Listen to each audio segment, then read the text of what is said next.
Hello, Wilmington, and welcome to this edition of Wildcat Corner. My name is Glenn Brand, and I have the privilege and pleasure to serve as a superintendent here in the Wilmington Public Schools. We continue to try and bring to you new and exciting information that's taking place throughout our school community.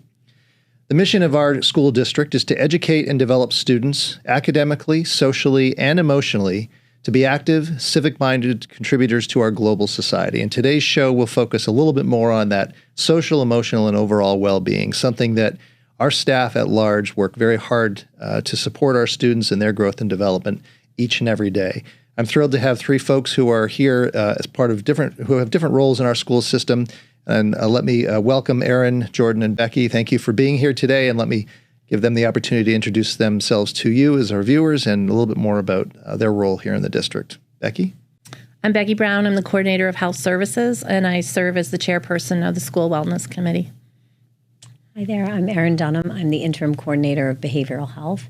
I oversee our clinical staff and programming here in district. I'm Jordan Buckland. I am the health and phys ed liaison for grades K through 12, as well as being on the wellness committee, and I'm a teacher at Wilmington High School. Well, great, and thank you for taking some time out of your day to be with us here, and again, in this effort to try and help inform members of our community about the great things that are going on in our school system. And again, our focus in this episode is on school wellness. We have many great committees that are active throughout our district, and the School Wellness Committee is just one important example. Becky, I understand that the Wellness Committee has been actively meeting and much work has been completed thus far this year. Can you start by sharing a little bit more about the committee membership, the makeup, and when you meet, and what are some of the areas of focus that you work on? So the school committee recognizes in their policy the relationship between student well-being and academic success. So that is our focus. Our three main areas are social, emotional, mental health, health and physical education, and food and nutrition. We meet 5 times a year. We meet at the Wilmington High School Library. We can either do hybrid, so we do in person and we do Zoom.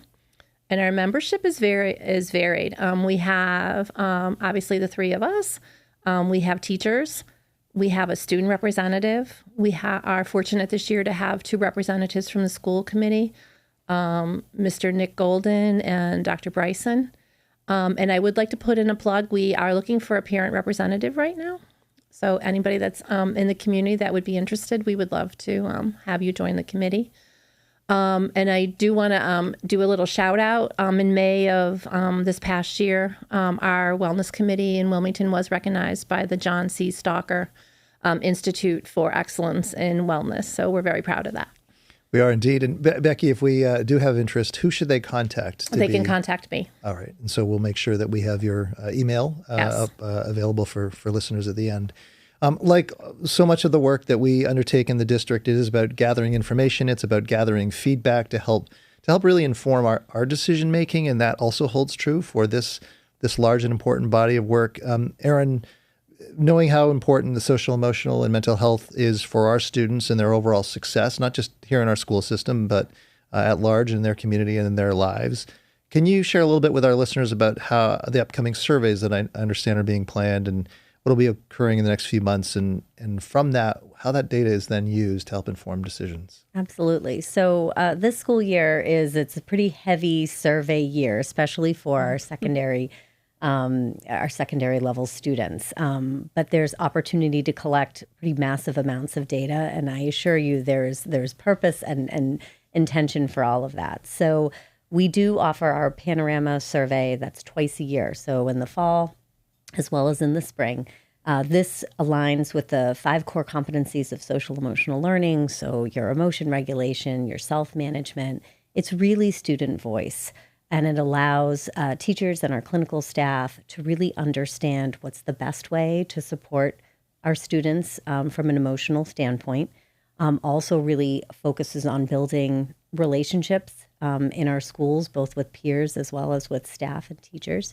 And then finally, I think what's really important as well is really just making sure that our students feel a sense of community and purpose in our buildings as well. Sort of moving on, we have our youth risk behavior survey that is taking place in the spring as well. This again is really focused on sort of our sort of more health-driven needs for our students, and will be completed by our secondary level, so 6 through 12. This is a survey that was created by the Massachusetts Department of Elementary and Secondary Education, as well as the Department of Public Health. And it really sort of follows a predict, plan, prevent sort of model. So it is going to help us understand what are some of the sort of risky behaviors youth are sort of engaging in at the present moment. Will help us sort of understand what is happening at the local and state level to really address some of these behaviors. And then certainly kind of what are initiatives, programming that really needs to take place to support students in really decreasing engagement in some of these sort of more risky behaviors. And then finally, some of our secondary level students are going to be participating in our Signs of Suicide screener. While there is a sort of brief survey at the end, I really think about it as being more sort of educationally based, in that it is supporting students in understanding that symptoms of depression are treatable, that there are ways to access support. It also really does inform them on what would be sort of signs, symptoms to look for if you suspect that there's a peer, a loved one that is sort of experiencing some distress, and sort of what to do. And it really kind of follows the acronym of ACT, so acknowledge that you know or are experiencing sort of more acute needs, care, and then certainly how to sort of ask for help or tell responsible adults. So I will speak in really quickly on that because we're doing it this week in the health and phys ed classes.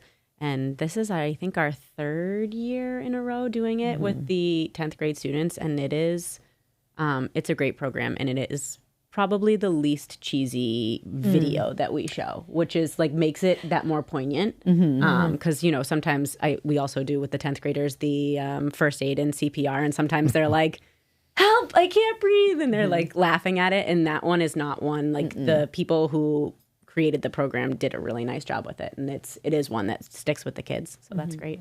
Yeah, there's vignettes that students will watch. So 10th grade and then 7th grade for the middle school.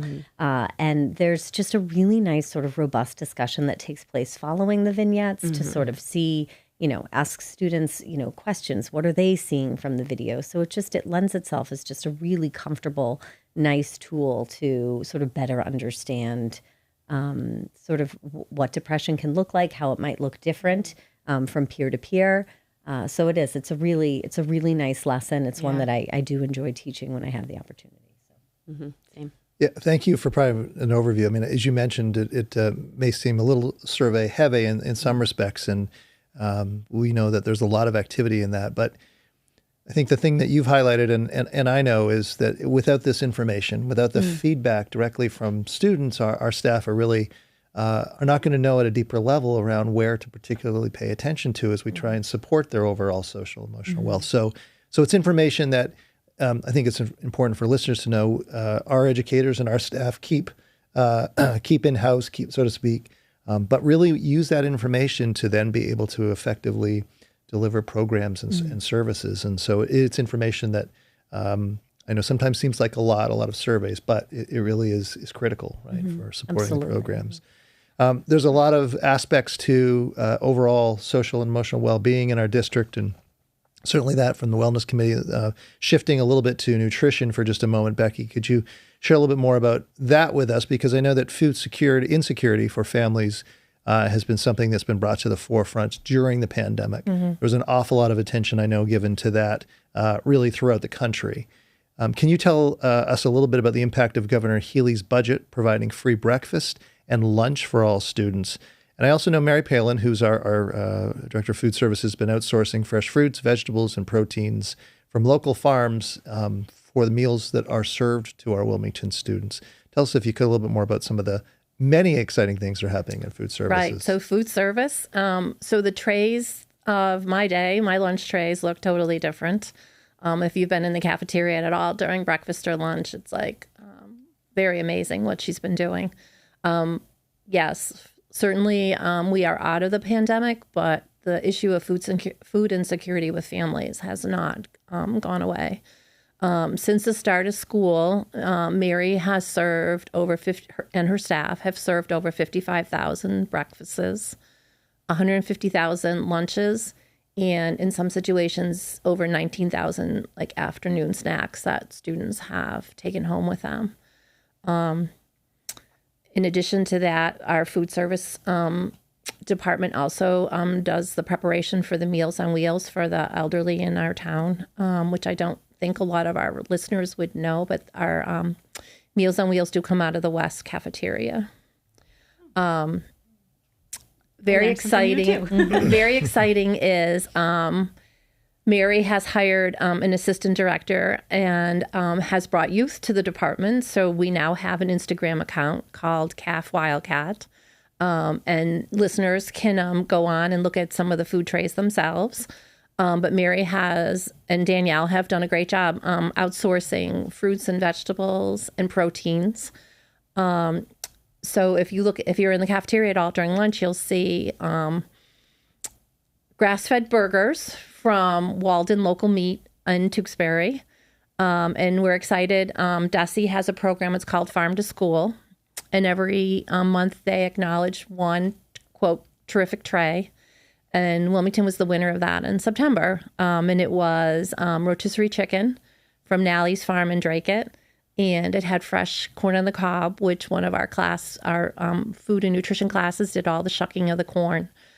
So on the website, on the Instagram account, if you want to see the trays, and I think we'll include it on this video, our listeners can look and see what our students are actually eating. It's pretty amazing. And the other thing that the Wellness Committee does look at, we do have guidelines around serving of food items in outside of the normal school day. And I know families that have students with life-threatening allergies, it's a big concern, especially if you're sending a little one to pre-K or K for the first time and your child has an allergy. So as a wellness committee, we do look very closely at compliance with our policies to make sure that all of our students are safe during the school day, and that teachers and staff take it very seriously. Well, thanks for sharing all that. And you're right. I mean, food services at large, just setting aside the meal provision that happened during the pandemic, has transformed itself. And that holds true here in Wilmington, too. We have a tremendous staff that works as part of our food services department throughout all of our 8 schools. I know they work very hard every day, and they're constantly changing and pursuing new ideas under Ms. Palin's leadership. So it's exciting to see. And certainly thanks for the shout out for them, because it's such an important facet of helping support our students each and every day. Right. You don't realize it until like the pandemic hit and families, didn't have the food that they needed. And it's amazing what's happened over the last 4 years. And a shout out to Governor Healy. She has included it in her budget, and the legislation has supported that. And I think it's really, that hopefully that will always stay in the budget moving forward. As a parent of a child who had food allergies too, I appreciate your last comments around also focusing on that and thinking about the importance of that and the children's experience here in the school system. So thank you and members of the Wellness Committee for also thinking critically about that. The third focus of the School Wellness Committee is health and physical education. And I understand, Jordan, that DESE has recently released a new curriculum. Curriculum framework for health and physical education, or PE, as we sometimes refer to it here. Can you tell us a little bit more about the curriculum and how it's being rolled out here in the Wilmington Public Schools? Sure. So Becky and I were both very lucky this summer to go to a professional development day that was kind of helping to take this new language that, honestly, in the health and phys ed world, we have kind of been begging for. The previous standards needed to be revised, right? Which is why it happens.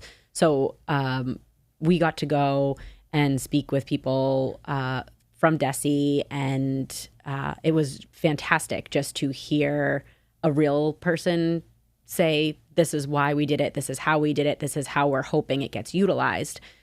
So here in Wilmington, what we've been doing is we are very lucky that our our assistant superintendent has given us time on our CIT days. So if you're wondering what happens on these half days, this is what happens in the health and phys ed world, is we actually all get to meet together now and talk about what are the new standards, how can we vertically align what we're, starting down in kindergarten that's going to build all the way up to 12th grade, which is just wonderful. And the new standards are shifting more from what for a very long time we were viewing health and physical education as, I say this to all of the parents that come and see me, like it's not gym class anymore. And I love it. And I took gym class and I totally get it. And then this is physical education, right? So we have these 7 pillars that encompass both the health education side as well as the physical education side.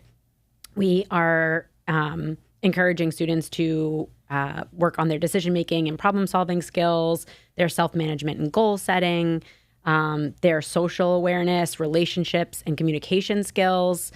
The movement aspect is still there. So we're still playing basketball. We're still getting outside as often as we can. And then we shift into reliable resource seeking, self-awareness and analyzing influences, which ties very nicely into what Erin was speaking on. And then self-advocacy and health promotion, which I think this is where the nutrition really comes in. So it's wonderful to see now. I was lucky before I was in phys ed, I was in special education, and I used to hear kids say all the time, why are we doing this? Like, why do we care about the Pythagorean theorem? Why do we care about this? Why do we care about that? I thought moving into health was an easy way to say, well, because you have your body and you have to live in your body, right? But now the way that DESE is framing their frameworks, because that sounds fabulous, framing their standards is saying, this is why you should care about it. This is why it's important. It's not important to know that broccoli has this many vitamins and this many calories and this and that and whatever. It's to say you should be eating broccoli because you care about the amount of vitamin C that you have in your diet. And the reason you care about your vitamin C is because you want to be able to say, hey, if I have this going on in my life, I need more vitamin C or any of those things. Broccoli always comes to my mind. It's one of my favorites. It's my 2-year-old's favorite food. So I don't know how that happened. So we're really shifting more from here's the information to how do you use the information? How do you find what makes sense for you? And then how do you apply it to the rest of your life? If you have a food allergy, what do you need to be aware of? If you want to join a sports team, what do you need to pay attention to with your body? And so it's opening up all of these opportunities. Specifically at the high school, this couldn't have come at a better time because we were already in the process of revamping the way that our classes are set up for health and phys ed. I think a lot of students were in the mindset of health happens here, PE happens here, and that's it. Right. And once they got to the high school and it's called health dynamics, they go, am I in gym class or am I in health class? And we say, well, it's both.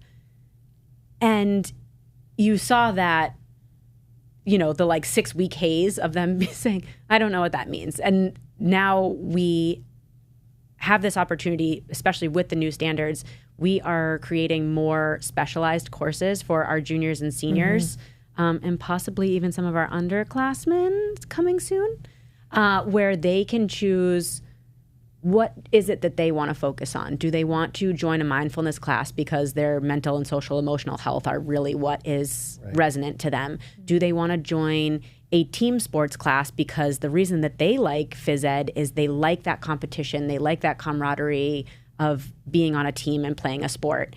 Do they like the sports, but they don't necessarily like the competition aspect? Maybe they want to join rec games, right? So we have a beautiful new facility in the high school. Our weight room has shifted from the basement to upstairs, and Ryan Gendron has expanded on it, and I know Dennis Ingram has been a part of this, and it's fantastic. Our conditioning class is very popular, and during our flex blocks, in case you're wondering what your kids do in flex block, a lot of them go and lift weights, which is, for them, a great use of their time, right? They have after-school jobs, they have homework, they have their academic course load, they need an outlet there. And we offer a net sports class, we offer a group fitness class, which is 100% what I would have taken when I was in high school as a dancer. That's put me in a studio, let me move, let me do my thing, right? And then my favorite, this has been a passion of mine, again, coming from special ed, back to even when Linda Peters was still here with us, she and I were trying to get this program off the ground. We have a unified phys ed class, and it is, albeit still in the early phases, it is such a wonderful program where we are combining students of all different physical and educational abilities to create an inclusive environment. And in Wilmington, for a number of years now, when we were traveling to Lawrence to go do the Special Olympics, to when we started hosting it here, it is such a big part of our community, and this class is such a fantastic way to get certain students to dip their toes in and say, oh, I never really knew what it was about, or I was nervous, or I didn't make the first 60 kids that could sign up. So I now get to take this class and build that relationship with my peers. And it's given way to, we now have a unified basketball team, which if you have not come to see our unified basketball team in April, please come and see them. The games are so much fun. If you're watching this, you probably know who Jim Boyle is, and he does the announcements for us. He's fabulous. It's such a wonderful program. I can't hype it up enough. It's just, it's so fun. It's a great shout out. It is a great program. And thank you for sharing. I mean, there's a lot certainly that is going on with physical education and health and the intersection of that. And I appreciate also your comment around the efforts underway to try and make sure that curriculum is being developed and implemented across our school system, both vertically, meaning from grade to grade, as well as for those watching, it doesn't matter which side of town you live on, which elementary school your child attends, but I know work is underway to make sure that the experiences are consistent and similar. So, and that's been great for us to be able to get together, because sometimes, the North and the West, the timing, you don't always get to be together, and you can say, oh, wait, you guys are doing this unit right now. We did it a couple of weeks ago. Sure. Or, hey, do you remember this one we did 5 years ago? It fits really nicely into this new standard. I could talk for days, so I should stop, but it's well, great. Thank you for sharing. Thank you for sharing all that. And certainly the excitement that you have with the ongoing work in your department and with your colleagues. We've talked a lot about some of the work that is, more internal, if you will, and with our staff and our school system. But like also so many other efforts, we actively look to partner with those in our community. That this is an effort collectively of raising young people that can't be just on the backs of our staff, but obviously rely upon the partnerships that we have with those in our community. Erin, perhaps a great way to end this episode is to talk a little bit about some of the upcoming events that I know are in the works, being offered by our clinical staff, and efforts to try and outreach and bring in our parent guardians and caregivers to this important work. Yep. So at the start of the school year, we reach out to families, just generally speaking, about wellness for their students. And one of the questions is about what is an area or topic with regard to wellness that you would like to learn more about. So we have heard you, parents, and we are spotlighting anxiety in January and February of this year. So our family engagement specialists will be providing an in-person workshop. The first one is on January 27th, and that is spotlighting anxiety and the relationship with social media. It's an hour-long presentation, but we could probably spend more time than that in speaking about that.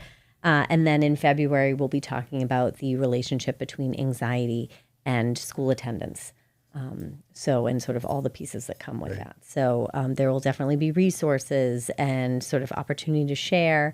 So I certainly hope that families are able to attend.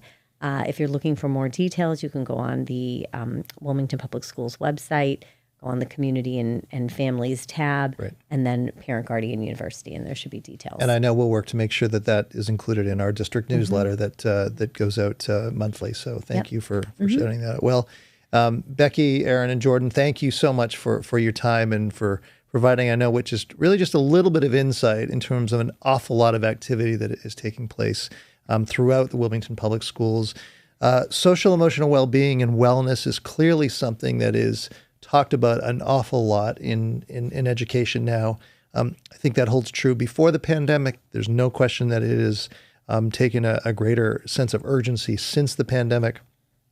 Hopefully for viewers who tuned in, you have a sense that we are very committed to working very hard to support that aspect of our work with the young people that we are fortunate enough to serve. So thank you for your leadership and your partnership in this end.